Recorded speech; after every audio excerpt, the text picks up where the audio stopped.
Hello everyone, welcome to India's number 1 platform Unacademy. मैं Dharmendra sir आप सभी लोगों का हार्दिक अभिनंदन स्वागत करता हूं। मेरे प्यारे बच्चों, कैसे हैं आप लोग? एक बार जल्दी से फटाफट सेशन को शेयर कर दीजिए और जितने भी आपके दोस्त और फ्रेंड्स हमारे साथ जुड़ चुके हैं एक बार सबको बता दीजिए बच्चों, सब लोग जुड़ जाए। आज की क्लास में बात करने वाले बच्चे यहाँ पे crack UPPSC with India's largest learning platform, Bharat के सबसे बड़े प्लेटफॉर्म पे आप सभी का स्वागत है। सब्सक्राइब नाउ बच्चे, यहाँ पे ये सारे क्लासेज हैं, आप लोग ले सकते हैं, यहाँ से सारी चीजें पढ़ सकते हैं। कोई भी प्रॉब्लम हो कहीं से भी पूछ सकते हैं बच्चे। इंट्रोडक्शन के बारे में बात करेंगे बच्चे, यहाँ पे आप देख सकते हैं, यहाँ पे सारे के सारे क्लासेज हैं, ये सारा का सारा चीज देख सकते हैं, यहाँ पे बहुत ज्यादा फायदा होगा आप लोग। ठीक है, तो ये सारी चीजें देख सकते हैं। अनलॉक करने पे 40% का डिस्काउंट से आपको बच्चे यहाँ पे मेरा रेफरल कोड है बच्चे, यहाँ पे DY लाइव, इसी कोड के यूज करके एडमिशन लेंगे तो आपको फ्लैट 40% का डिस्काउंट। ठीक है, इंडिया के टॉप मोस्ट टीचरों से पढ़ने का मौका है, आप लोग के पास शानदार ऑप्शंस हैं। यूपी पुलिस कांस्टेबल बैच आपके लिए शानदार बैच लॉन्च हो रहा है बच्चों। तो आप लोग बिल्कुल, ये जुलाई से ही चल रहा है यहाँ पे, और आपको पता है बच्चों यहाँ पे अगस्त सितंबर अक्टूबर तक चलेगा। आप सभी लोग हमारे साथ जुड़े हैं, और जो भी बच्चों का सपना है, ड्रीम्स हैं, भैया हमें पुलिस में जाना है, हमें दरोगा बनना है, तो ये गोल्डन अपॉर्चुनिटी आपके पास। दैट्स वाई आपको एक रणनीति प्लानिंग के साथ एक अच्छे टीचर के साथ जुड़ना चाहिए, और जो टीचर अनुभवी है ना, वो आपको सच बता दे, एक सही रास्ता ही दिखाएगा। चलिए तो शुरुआत करते बच्चे, यहाँ पे पहला सवाल हमारे बीच में आने वाला है। आपको यहाँ पे पहला सवाल यहाँ शुरू होगा, तो यहाँ से शुरुआत हम लोग लेके चलेंगे यहाँ पे फर्स्ट क्वेश्चंस का, और पहला सवाल आप लोग मैच करेंगे। आप इसमें से क्या पूछा गया है, सवाल कैसे पूछे जाएंगे, इनके बारे में भी चर्चा करेंगे। Which of the following writs provides a remedy for a person who has been unlawfully held in prison? निम्न में से कौन सा रिट ऐसे व्यक्ति को उपचार प्रदान करता है जिसे गैर कानूनी ढंग से जेल में रखा गया है? तो उत्प्रेषण हो गया बच्चों, बंदी प्रत्यक्षीकरण, परमादेश या निषेध। आप बताओ बच्चे, यहाँ पे इस सवाल का सही आंसर हमारा क्या होगा? टेल मी क्या होगा? रिटोरियस, हेबिस, मैंडेमस, प्रोहिबिशन।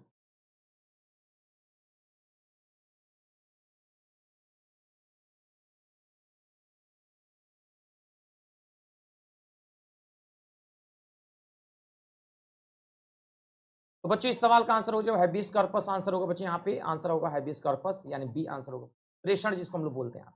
ये ध्यान रखने वाला है क्योंकि यहाँ से सवाल हर बार एक नंबर के क्वेश्चंस बार बार पूछे जाते हैं। Which of the following is not related to fundamental rights? निम्नलिखित में से मौलिक अधिकार से संबंधित नहीं है, कौन सा बताना बच्चे आप? Which of the following is not related to fundamental right? निम्नलिखित में से बता बच्चे यहाँ पे कौन सा फंडामेंटल राइट से संबंधित नहीं, बताइए। संघ का अधिकार, शिक्षा का अधिकार, जीवन का अधिकार, संपत्ति का अधिकार। सेकेंड का आंसर बताइए बच्चे आप।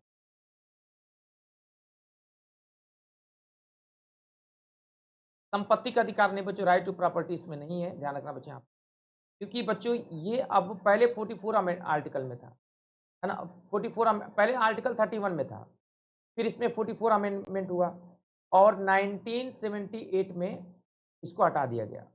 हटाने के बाद बच्चों यहाँ पे आर्टिकल 300 के ए में रख दिया गया, क्योंकि अब ये लीगल राइट बन गया। क्या? लीगल राइट बन गया, यानी कानून का अधिकार।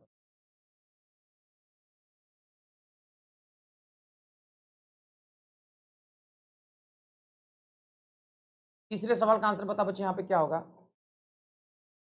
Forming an association in India is, Bharat में संघ का निर्माण करना एक है। तो भारत में संघ का निर्माण करना एक है पूछा गया है यहाँ पे, बताइएगा क्या? Fundamental right, fundamental duty, natural right या कॉन्स्टिट्यूशनल राइट? भारत में संघ का निर्माण करना क्या है? फंडामेंटल राइट, याद रखिएगा, फंडामेंटल राइट। फंडामेंटल राइट है बेटा, यहाँ पे आर्टिकल 19 के 1 में दिया गया है, सी में।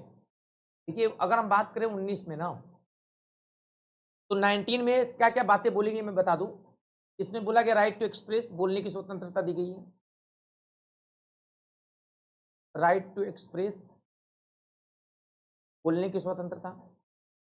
19 का ए, 19 का बी, ठीक है, और 19 का सी, और 19 का डी, और ई, और बच्चे यहाँ पे जी। अब हम बात करेंगे बच्चे यहाँ पे, ये सारी बातें हम लोगों को याद रखना बच्चे।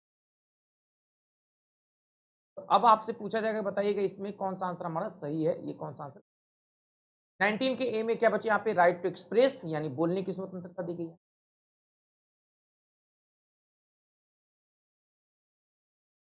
राइट टू एक्सप्रेस, बोलने की स्वतंत्रता। बी में अच्छे बच्चों विदाउट, बिना हथियार के इकट्ठा होने की स्वतंत्रता, विदाउट आर्म्स इकट्ठा होने की स्वतंत्रता। टी में यूनियन यानी बच्चे यहाँ पे यूनियन यानी संघ बनाने की स्वतंत्रता।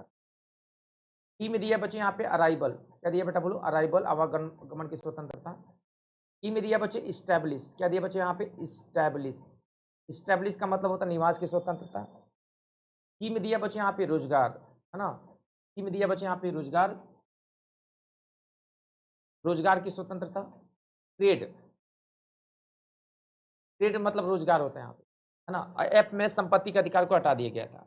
इसको आपको याद रखना बच्चे, यहाँ पे 19 में A B C D E, तो कितने प्रकार की स्वतंत्रता है बच्चे आप लोग देखोगे यहाँ पे, तो आप लोग 1 2 3 4 5 6 प्रकार की स्वतंत्रता दी गई।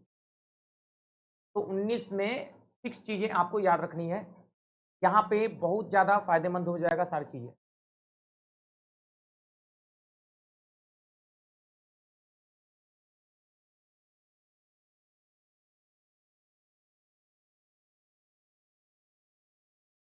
ठीक है, ये याद रखना बच्चे यहाँ पे, ठीक है। अब बात करते बच्चे यहाँ पे 19 के बारे में, एक खास बात क्या है बेटा यहाँ पे, आपातकाल आते ही 19 अपने आप समाप्त हो जाता है। जैसे ही इमरजेंसी आती है ना, आपातकाल आते ही 19 अपने आप समाप्त हो जाता है। आपातकाल, आपातकाल यानी इमरजेंसी आते ही, आपातकाल आते ही बच्चे यहाँ पे 19 जो है ये स्वतः समाप्त हो जाता है, स्वतः समाप्त हो जाता है, समाप्त हो जाता है, ये अपने आप खत्म हो जाता है बच्चे यहाँ। जैसे इमरजेंसी आई ये खत्म हो जाता है, फिर ये दोबारा नहीं आता है, ये बात याद रखना बच्चे। इमरजेंसी आते ही दोबारा क्या होता है बच्चे यहाँ पे, समाप्त हो जाता है, ये बात आपको ध्यान में रखना। तो इमरजेंसी के बारे में यहाँ सवाल कई बार पूछे गए हैं 19। अच्छा अब सवाल आता है 19 जो है आर्टिकल तो हमें पता चल के बच्चे यहाँ पे, अब यहाँ पे ध्यान देना है, यहाँ पे ये बच्चों फंडामेंटल राइट के अंतर्गत आता है। और फंडामेंटल राइट की बात करें बच्चे यहाँ पे, ये बच्चे याद रखना बच्चे यहाँ पे किस पार्ट में आता है, ये पार्ट 3 में आता है। और अगर आपसे कोई पूछे किस आर्टिकल में आता है, आर्टिकल की बात करें बच्चे यहाँ पे आर्टिकल 12 से 35 तक का, इस कंट्री से लिया गया बच्चे यहाँ पे, इस कंट्री से लिया गया है, तो बच्चों ये लिया गया यूएसए से, ठीक है। इनकी संख्या पहले कितनी थी, इनकी संख्या पहले थी 7। अच्छा पूछा जाए इनकी संख्या अभी वर्तमान में कितनी है, इस संख्या बच्चे अभी प्रेजेंट में कितनी है, तो याद रखना बच्चे 6। ये छोटी छोटी बातें हैं जो आपको शायद पता ना हो, बट आपको स्टिल पता होना चाहिए, यहाँ से गलती ना हो बच्चे। यहाँ पे पर डे क्लासेस हम लेते हैं बच्चे यहाँ पे मॉर्निंग और इवनिंग में, ताकि आपको मैक्सिमम चीजें आसानी से समझ में आ जाएं और आपको ज्यादा ज्यादा फायदा हो सके।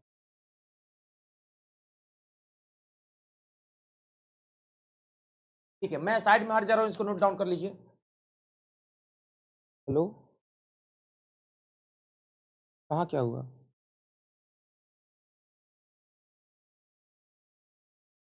तुम कल आ रही हो कि नहीं आ रही हो?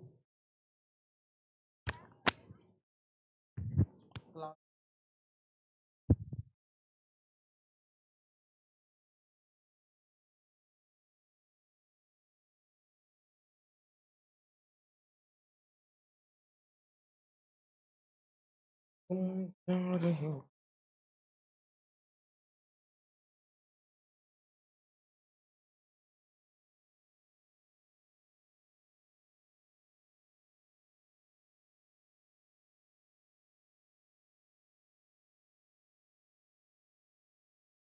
एक बार देख लो बच्चे यहाँ पे आवाज आ रही कि नहीं जा रही, बता दो बेटा यहाँ पे, एक बार सब लोग चेक कर लो बच्चे, आवाज क्लियर आ रही है, प्लीज कमेंट में बता दो। चलो बेटा क्लियर है बच्चे, चलिए आगे बेटा शिवम। चलो अगला देखो बच्चे यहाँ पे बच्चों के लिए, चलो बेटा बच्चों के लिए निःशुल्क एवं अनिवार्य शिक्षा का अधिकार, आरटीई अधिनियम जो 6 से 14 वर्ष तक के बच्चों को शिक्षा का मौलिक अधिकार है, इसे किस वर्ष सहमति मिली थी?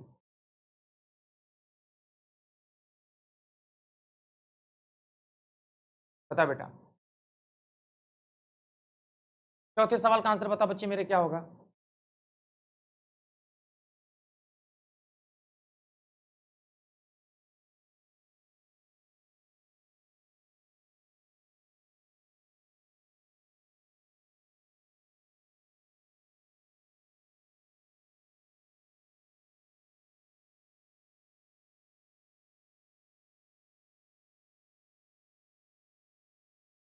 बच्चों के लिए निःशुल्क एवं अनिवार्य शिक्षा का अधिकार, आरटीई अधिनियम, जो 6 से 14 वर्ष तक के बच्चों को शिक्षा का मौलिक अधिकार दिया गया, इसे किस वर्ष सहमति मिली?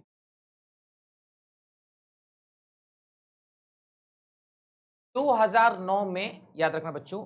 इसको सहमति कब मिली थी बेटा? 2009 में मिली। Compulsory education in act 2009, the right of children to free and compulsory education act 2009, RT Act was passed by the Indian Parliament on 4th August 2009. Came into force from 1st April 2010. It provides free and compulsory elementary education to all the children in age group of 6 to 14 years. ध्यान रखना बच्चे, यहाँ पे very very important. The right against exploitation is a, शोषण के विरुद्ध अधिकार एक है।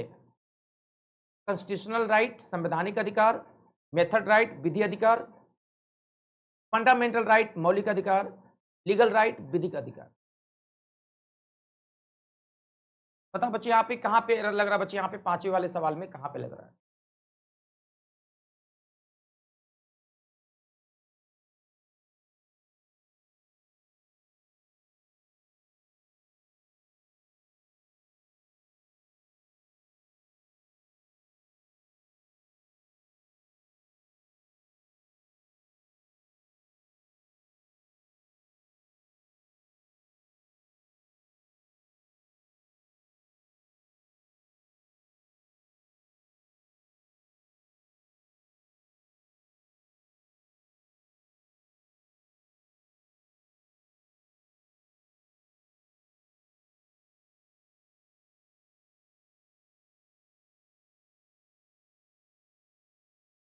तो फंडामेंटल राइट है बेटा।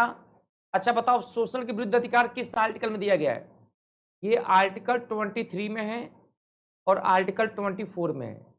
शोषण के विरुद्ध अधिकार 23 में और 24 में। इसमें बच्चों यहाँ पे बधुआ मजदूर की बात की गई है। बधुआ मजदूर, और इसमें बोला गया बच्चे यहाँ पे 6 से लेके 14 साल तक बच्चे, 14 से कम एज के बच्चों को किसी भी कारखाने में काम नहीं कराया जाएगा। 14 से कम एज के बच्चों से, 14 से कम एज के बच्चों से किसी कारखानों में काम नहीं कराया जाएगा। कारखाने में कार्य नहीं करवाया जाएगा। और 23 में बधुआ मजदूरी या किसी को खरीद कर बेचना मना है। क्रय विक्रय, किसी बच्चे को क्रय खरीद कर बेच रहे हो, ये मना है। ये पूछा जाता है क्रय विक्रय मना है, यानी ये आर्टिकल 23 में है। और किसी बच्चे को, लेबर चाइल्ड का नाम सुना है? किसी छोटे बच्चे से काम करवा रहे हो, वो भी मना है 23 में। 4 से 24, 4 से 14 याद रखोगे ना तो याद रहेगा। 14 ईयर से कम एज के बच्चों से किसी भी कारखानों में काम नहीं करवाना है। इतना याद रखना आप लोग, समझ गए? इससे ज़्यादा याद नहीं रखना आप लोग को। अच्छा, संवैधानिक अधिकार ये आर्टिकल 32 में है। विधि का अधिकार ये आर्टिकल 300 के ए में है। विधि का अधिकार यहाँ आप देख रहे हैं, आप मेथड राइट, लीगल, सॉरी, ये लीगल राइट 300 के ए में। चलो नेक्स्ट सवाल देखेंगे बच्चे यहाँ पे। When was the right to property remove from the list of fundamental right? संपत्ति का अधिकार मौलिक अधिकारों को सूची से कब हटाया गया बताओ? 1975, 1980, 1978, 1970?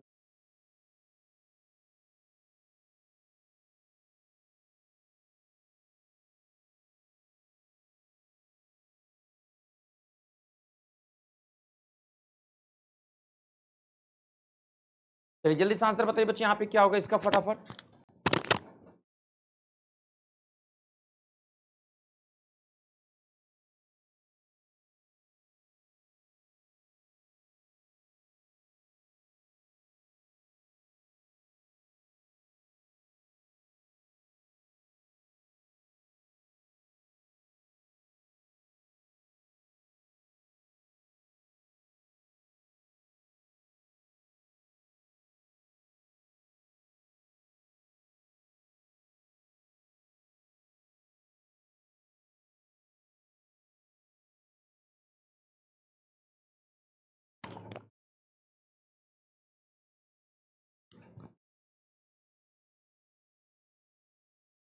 चलिए एक बार चेक कर लो बच्चे यहाँ पे।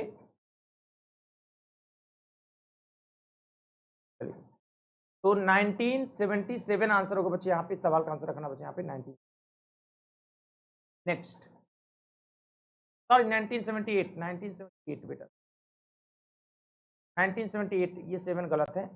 1978 44 अमेंडमेंट द्वारा 1978 में हटाया गया।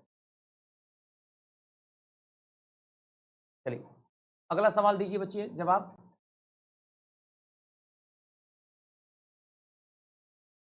भारत एक धर्मनिरपेक्ष देश है क्योंकि यहाँ लोगों को निम्नलिखित मौलिक अधिकार प्रदान है। बताओ बच्चे क्या होगा। क्वेश्चन हट जाए साइड में, दिख नहीं रहा होगा।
चलिए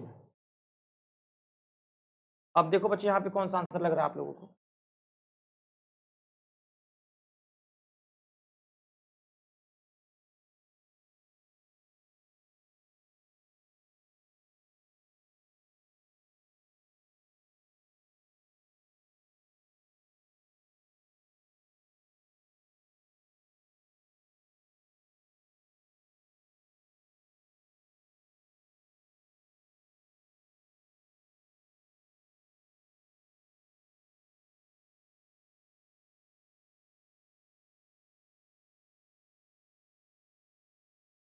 खुद की धर्म को मानने की स्वतंत्रता, डी आंसर होगा।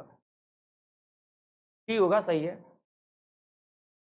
मलिमत समिति की रिपोर्ट का संबंध किससे है।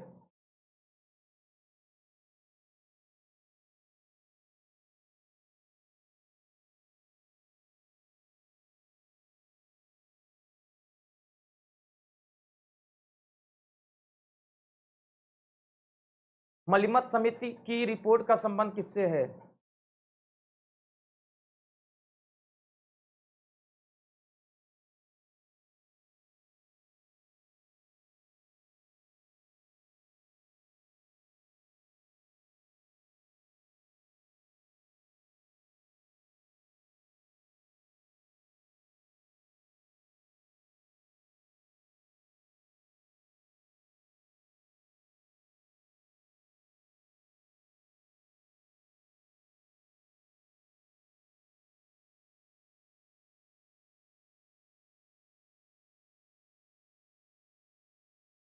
Stock marketing reforms, sorry sorry sorry sorry, इसको सही कर लेना। आपराधिक न्याय प्रणाम, ये आंसर हो। Criminal justice system reform. 9th का आंसर बताना बच्चे।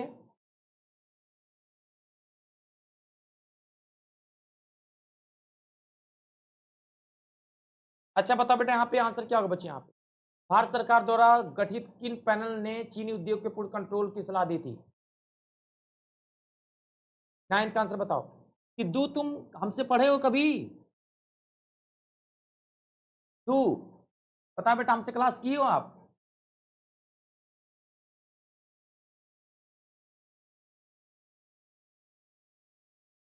रंगराजन, रंगराजन याद रखना। कहाँ पे की हो बेटा? कहाँ पे पढ़े हो? कब? बैच टाइमिंग बताओ।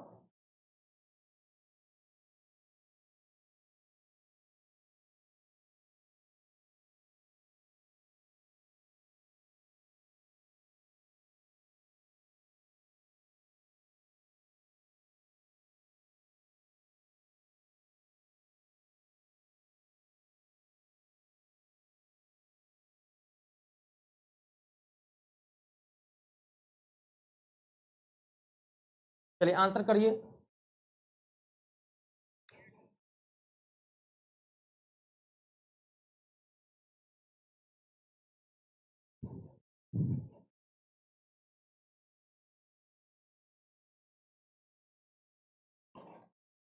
चलो बच्चों, आप जल्दी से फटाफट फटाफट फटाफट बता दीजिए अगला सवाल।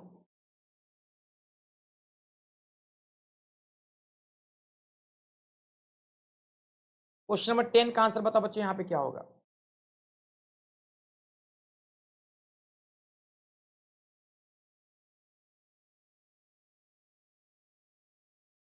टी होगा बच्चों, साइमन कमीशन 1928 में आई थी। साइमन कमीशन कब आया था ये पूछ लेगा तो 1928 याद रखना बच्चों। 1928 में साइमन कमीशन आया था भारत में, ये भी ध्यान रखना।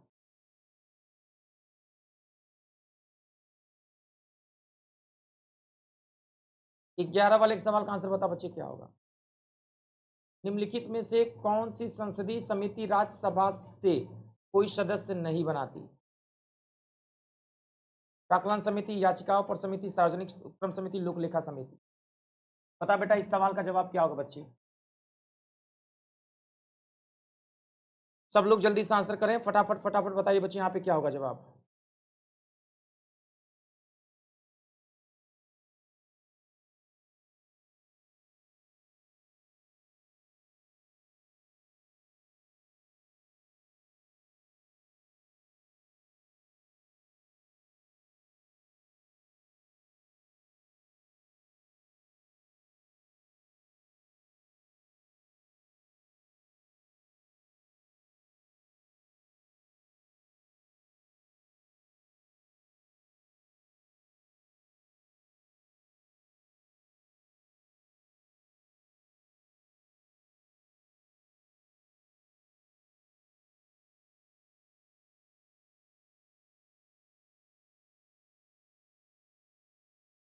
कमीशन ऑफ एस्टिमेट, अनुमान समिति। इसमें टोटल 30 मेंबर होते हैं बच्चे। यहाँ पे इसमें टोटल मेरे प्यारे बच्चे कितने बच्चे होते हैं? 30 मेंबर्स होते हैं बच्चे, है ना। और वहीं पर अगर बात करें प्राक्कलन एस्टिमेट कमेटी तो हो गया हमारे पास। पब्लिक अकाउंट कमेटी में टोटल 22 मेंबर होते हैं और इसमें 30 लोकसभा से होते हैं। और अगर पब्लिक अकाउंट कमेटी में अगर पूछा जाएगा कितने मेंबर्स होते हैं तो 22 मेंबर होते हैं। 22 को हम डिवाइड कर लें बच्चे यहाँ पे 15 और 7 में। 15 लोकसभा से, 7 राज्यसभा से।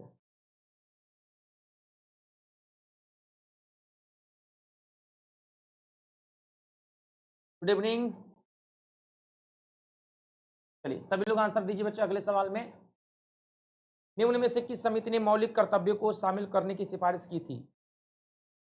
तारापुर समिति, कृष्णा समिति, स्वर्ण सिंह समिति, बलवंत राय मेहता समिति।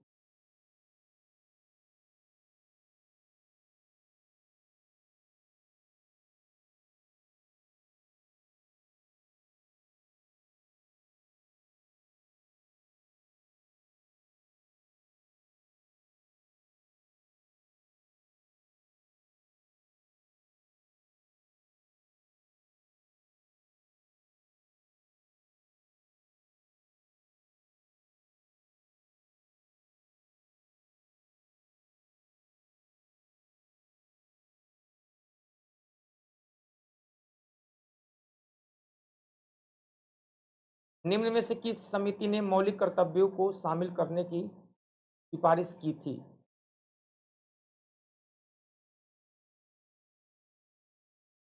सरदार स्वर्ण सिंह समिति, सी इज द करेक्ट आंसर। और सरदार स्वर्ण सिंह कमेटी कब आई थी? ये देखो 42वें संविधान संशोधन द्वारा 1976 में फंडामेंटल ड्यूटी की संख्या कितनी थी? 10। ठीक, 10 थी, टोटल 10। लेकिन फिर में बच्चों 10 थी और इसमें 86वें अमेंडमेंट द्वारा 2002 में फिर बच्चों एक और जोड़ दिया गया, शिक्षा का अधिकार। 6 से लेकर 14 साल तक बच्चों को फ्री शिक्षा देना पेरेंट्स की जिम्मेदारी है।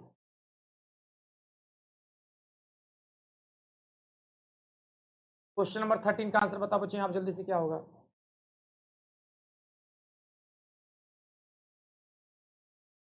अंतर्राज्यीय परिषद की स्थापना इस समिति की सिफारिश पर की गई थी? सरकारी आयोग, वाई वी रेड्डी समिति, TSR ब्राह्म समिति, चंद्रबाबू नायडू समिति।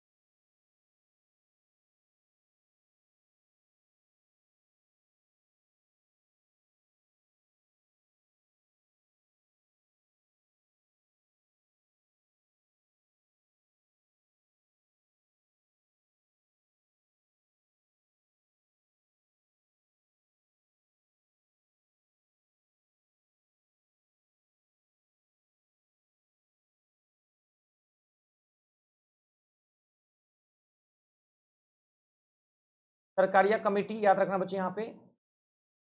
आगे दिए बच्चे, the Vijay Kelkar committee was form to study and valuate public private participation model, सार्वजनिक निजी भागीदारी मॉडल, कब किया गया? बता बच्चे क्या होगा आंसर?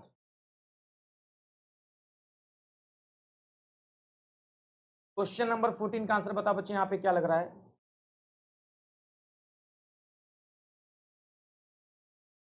फोर्टीन का आंसर बता बच्चे यहाँ पे जल्दी से, क्या?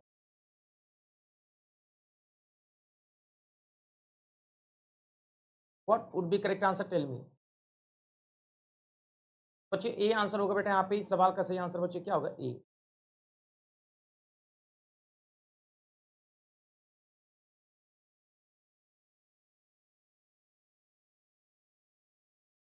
द्वितीय पिछड़ा वर्ग आयोग का नाम से भी जाना जाता है, किस आयोग के नाम से भी जाना जाता है? बताइए, मंडल आयोग, तेंदुलकर आयोग, नेहरू आयोग या अंबेडकर आयोग? बता बच्चे क्या होगा आंसर?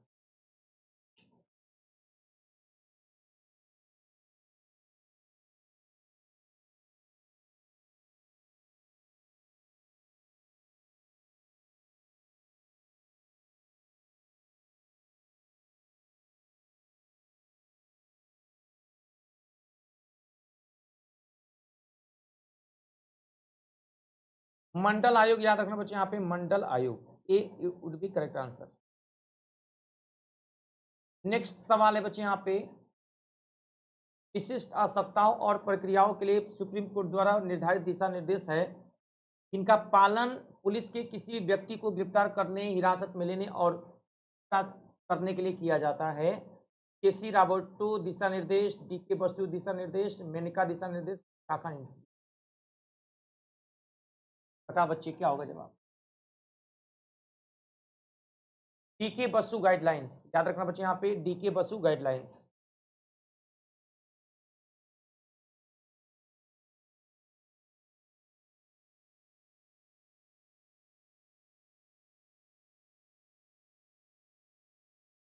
केंद्र राज्य संबंधों की जांच करने के लिए केंद्र सरकार के द्वारा इस आयोग की नियुक्ति की गई थी? मंडल आयोग, सरकारी आयोग, नानावती आयोग या कोठारी आयोग?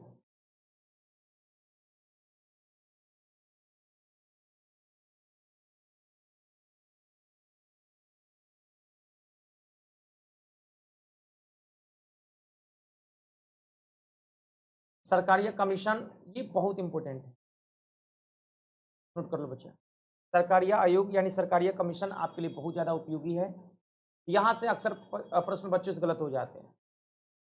सरकारी आयोग ने अपनी रिपोर्ट बता बच्चों कब पेश की थी? सरकारी आयोग ने अपनी रिपोर्ट बच्चों बताना कब पेश की थी, ये पूछा गया है।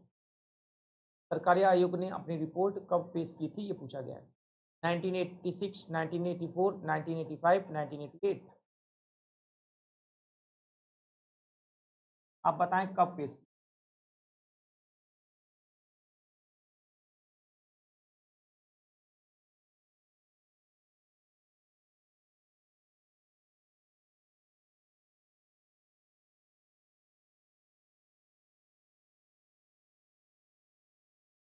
सवाल का जवाब होगा बच्चे यहाँ पे 1988।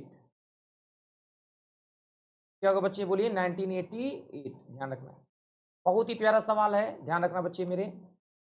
नेक्स्ट सवाल है बच्चे यहाँ पे, नेम द फर्स्ट एवर जज of the supreme court against whom the motion of impeachment was instituted in parliament in independent India। सर्वोच्च न्यायालय के पहले ऐसे न्यायाधीश का नाम बताइए जिनके विरुद्ध स्वतंत्र भारत की संसद में महाभियोग का प्रस्ताव पेश किया।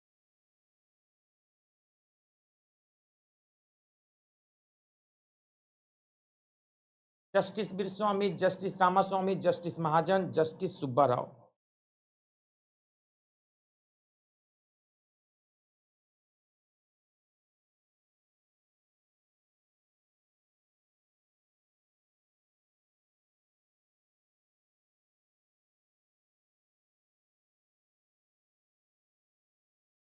आंसर हो बच्चों जस्टिस रामास्वामी। याद रखना बेटा यहाँ पे justice Ramaswami is the most important question. सब लोग याद रखेंगे बच्चे यहाँ पे फर्स्ट जज थे सुप्रीम कोर्ट के भारत के against home removal proceeding were instated independence India. Other जजेस to case removal proceedings are Chitra Sen of Calcutta high court. ध्यान रखना बच्चे मेरे, भारत के राष्ट्रपति और उपराष्ट्रपति की मृत्यु के मामले में भारत के राष्ट्रपति के रूप में कार्य करेगा in case of death of the president and vice president of India the will act as the president of India। So guys tell me what would be correct answer।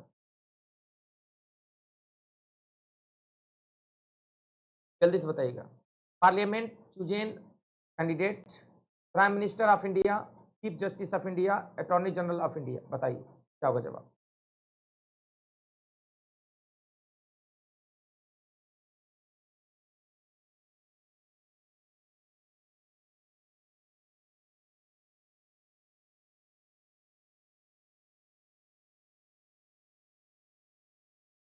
क्या लग रहा है बच्चों आप लोगों का आंसर बताना जरा हमें।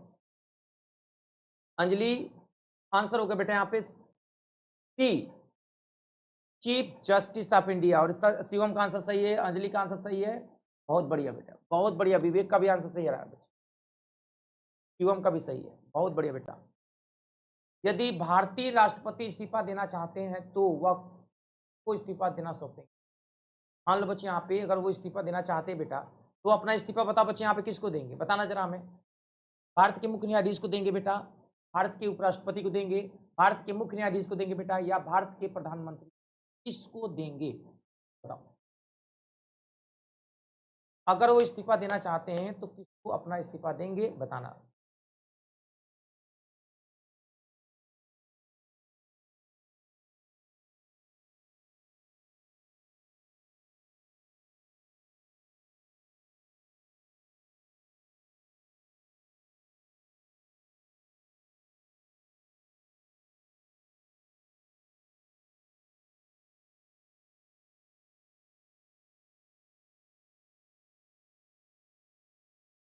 बच्चे यहाँ पे राष्ट्रपति उपराष्ट्रपति को देंगे ना बेटा, वाइस प्रेसिडेंट को देंगे। बी आंसर होगा वाइस प्रेसिडेंट। अच्छा बताओ बेटा, अगर मान लो वाइस प्रेसिडेंट का तबीयत खराब हो जाए तो अपना इस्तीफा किसको देंगे। दुर्भाग्यवश अगर उनका तबीयत अगर मान लो बच्चे खराब हो जाए, तब वो अपना इस्तीफा बताओ बेटा किसको देंगे।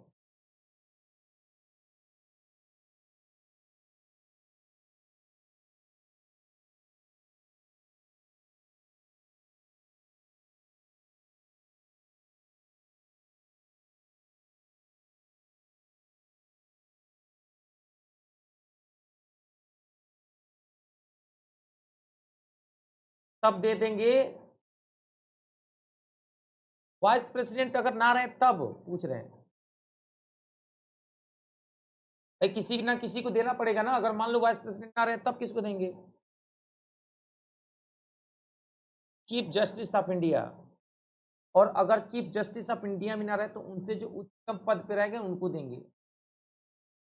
1975 से लेके 1977 के बीच आपातकाल के दौरान भारत के प्रधानमंत्री कौन थे? बहुत बढ़िया, क्यूट गर्ल अंजलि शिवम। शानदार आंसर आप लोगों को आ रहे हैं, वेरी नाइस।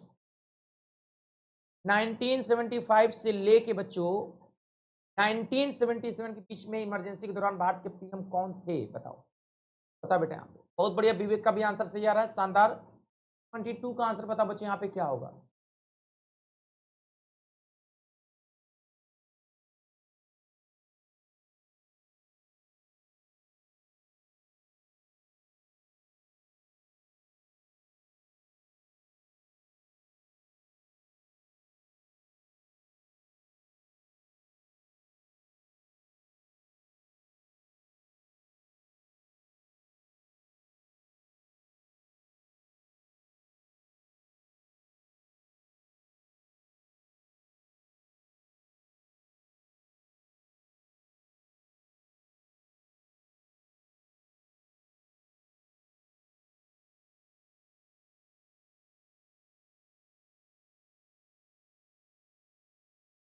इंदिरा गांधी हो जाएगी बच्चे, यहाँ पे इंदिरा गांधी। इंदिरा गांधी विवेक का बिल्कुल सही आंसर है, शानदार जवाब बच्चों। लोकसभा में मनोनीत सदस्यों की अधिकतम संख्या कितनी है?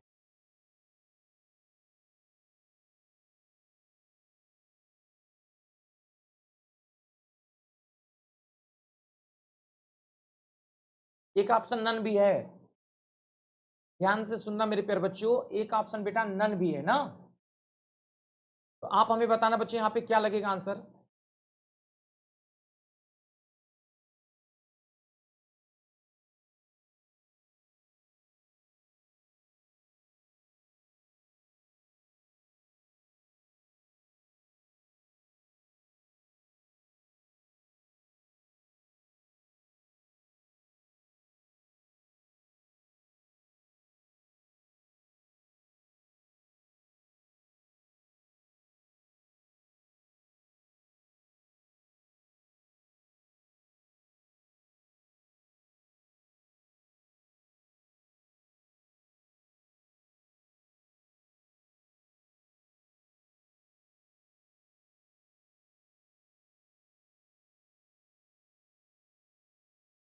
नन ऑफ दीज होगा, नन ऑफ दीज हो जाएगा बच्चे यहाँ पे। क्योंकि अगर आप देखोगे बच्चे यहाँ पे एंग्लो इंडियन को ना 104वें संविधान संशोधन द्वारा 2019 में 2019 में हटा दिया गया। ध्यान रखना बच्चे, एंड वेरी वेरी इंपॉर्टेंट, बहुत ज्यादा इंपॉर्टेंट।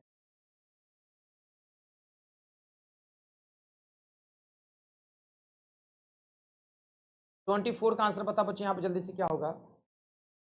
संसद के सदनों को बुलाने की शक्ति किसके पास निहित है?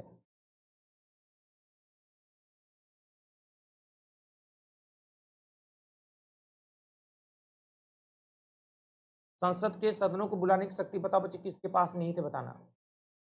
पीएम, स्पीकर, वाइस प्रेसिडेंट या प्रेसिडेंट?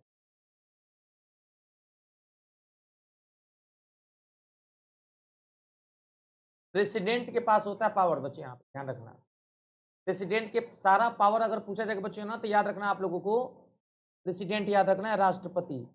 और कभी कभी पूछ लेता है कि प्रेसिडेंट किस भाग में आता है बेटा यहाँ पे, तो राष्ट्रपति किस पार्ट में है बच्चों? तो भाग 5 में है, ठीक है। और आर्टिकल 52 से लेके 62 तक का राष्ट्रपति के बारे में चर्चा किया, ठीक है। ये छोटी छोटी बातें आपको ध्यान रखना बच्चे।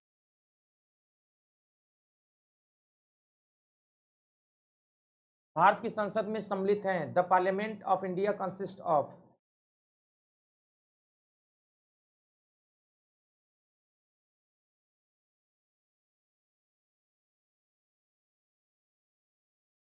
राष्ट्रपति, लोकसभा तथा राज्यसभा की परिषद, जनता का सदन, लोकसभा, राज्यों की परिषद, राज्यों की परिषद। बताओ बच्चे यहाँ पे क्या होगा जवाब?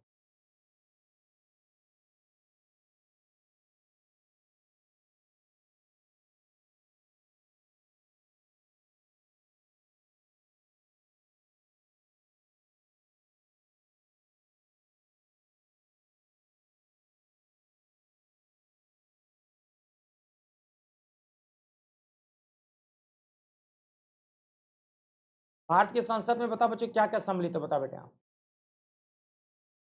सवाल देना बच्चे आप।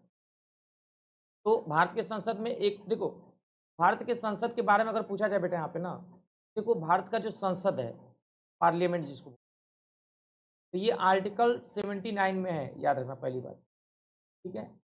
और संसद के कितने पार्ट अगर कोई पूछ ले, कितने भाग होते हैं, भाग पार्ट, तो आपको पार्ट 3 याद रखने बच्चे यहाँ।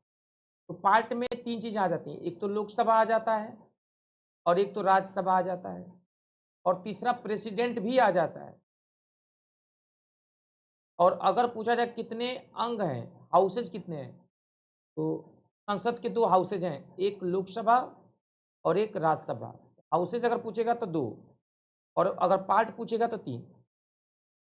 तो ये याद रखना आप लोगों को, इसको ट्रिक से याद रखना। इसको, इसके आर्टिकल अगर पूछे जाते हैं बेटा तो इसको सरल तरीके से याद रख सकते हो। स से संसद,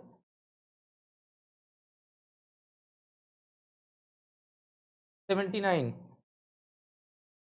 र से राज्यसभा 80, और ल से लोकसभा 81। ये आर्टिकल भी आपको याद रखना है, 81 ऐसे याद रखना। तो सरल तरीके से 79, 80 और 81 ये भी याद रख सकते हैं, ठीक है। बहुत ही सिंपल तरीके से इसको लर्न किया जा सकता है। और ये देख सकते हैं बच्चे यहाँ पे,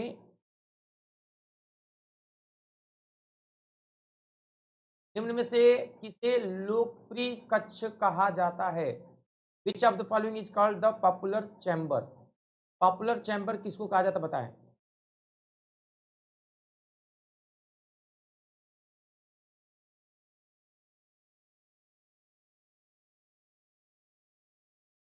बताओ मेरे प्यारे बच्चों, पॉपुलर चैम्बर किसको कहा जाता है? ये सवाल पूछा गया बेटा, निम्न में से किसे लोकप्रिय कक्ष कहा जाता है?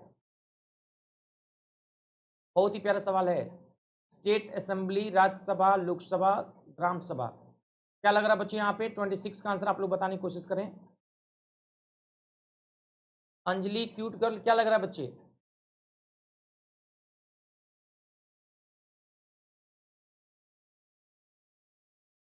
क्यों?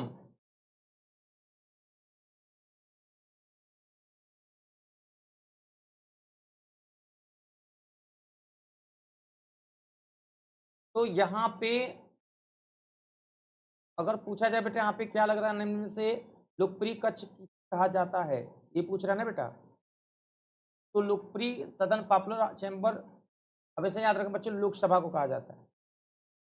लोकसभा को लोअर कक्ष, लोकसभा को कहा जाता है पॉपुलर कक्ष। और बच्चों इसको कहते हैं जनता का सदन, तो जनता का सदन भी कहा जाता है, पीपल हाउस ऑफ पीपल, जनता का सदन। और इसको बच्चों लोअर हाउस भी कहा जाता है, निम्न सदन। और इसको बच्चों यहाँ पे अस्थाई सदन कहा जाता है, अस्थाई सदन। और लोकसभा में बच्चों मैक्सिमम सदस्यों की संख्या होती है 550, और प्रेजेंट में है 543 वर्तमान में है। और लोकसभा की बात किस आर्टिकल में है?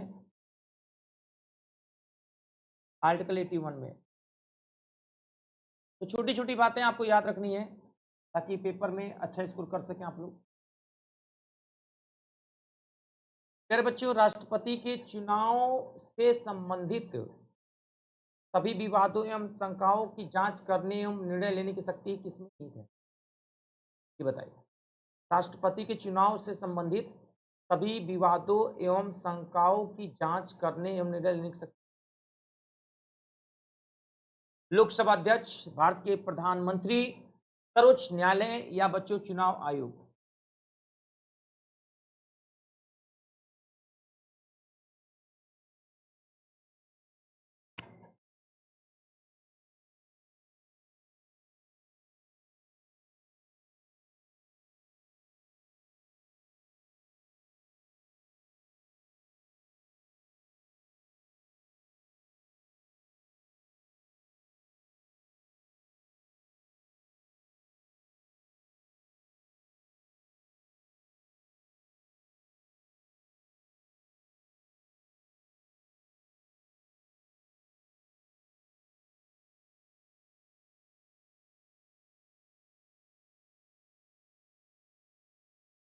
तो 27 का आंसर क्या होगा बच्चों मेरे, आप लोग बताओ।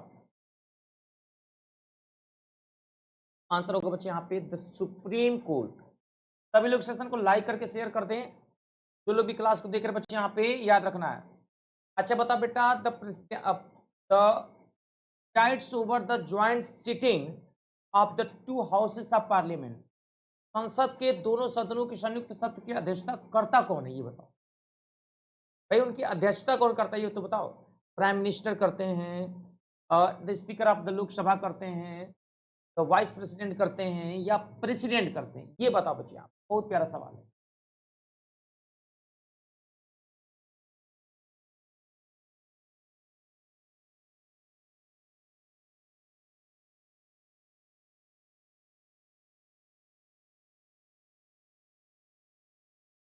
संसद के दोनों सदनों के संयुक्त सत्र की अध्यक्षता कौन करता है? संसद के दोनों सदनों की संयुक्त सत्र की अध्यक्षता कौन करता है? अध्यक्षता पूछ रहा अंजलि। तो स्पीकर ऑफ द लोकसभा याद रखना बच्चे। कौन करता है बेटा बोलो? स्पीकर ऑफ द लोकसभा, इसके स्पीकर सभा के स्पीकर।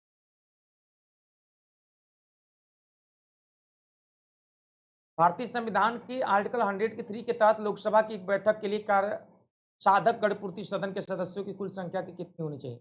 10वां हिस्सा, 5वां हिस्सा, 1/3, 7वां हिस्सा।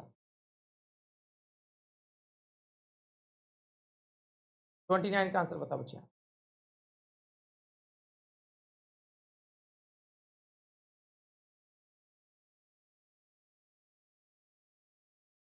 तो 1/10वां 1/10 होना चाहिए।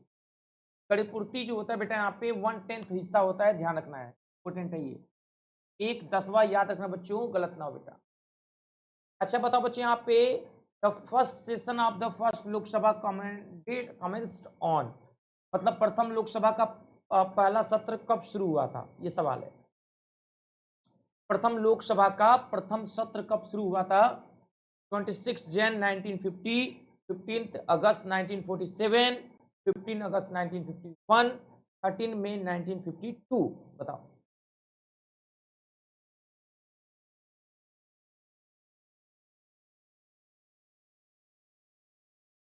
इस वाले सवाल का आंसर बताओ बच्चों, यहाँ पे क्या होगा?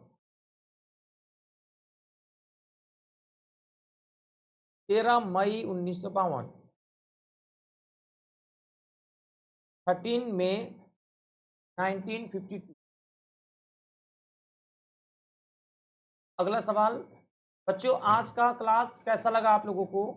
एक बार हमें कमेंट बॉक्स में बताओगे मेरे प्यारे बच्चे। सभी लोगों को दिल से थैंक्स। और अगर आज का क्लास लगा होगा तो ये क्लास सब लोग लाइक करके ना स्टेटस लगा देना। और मेरा रेफरल कोड है बच्चों DY लाइव, इसी कोड का यूज कर देना ताकि आपको मैक्सिमम डिस्काउंट्स मिल सके। ठीक है बेटा, थैंक यू वेरी मच, इतना कीमती समय दिया बेटा। और स्पेशल क्लास मेरी 11 बजे है बेटा ऐप पे, 11 PM मेरा बच्चों स्पेशल क्लास है बेटा, है ना? इस पे बेटा स्पेशल क्लास है ऐप पे। ठीक है, तो सभी लोग जुड़ें और मैक्सिमम नंबर लाने की कोशिश करें। सभी लोगों को दिल से शुक्रिया। जय हिंद, जय भारत। मिलते हैं अगले क्लास में। यहाँ पे कोई डाउट किसी भी मेरे प्यारे बच्चे को तो कमेंट बॉक्स में बताना, लिख देना यस ये डाउट है, ये कमी है, जो चीजें आपको चाहिए। जैसे आपको कोई टॉपिक अलग कुछ पढ़ना है तो भी बता देना हमें, बट बता जरूर देना। ठीक है, जय हिंद, जय भारत।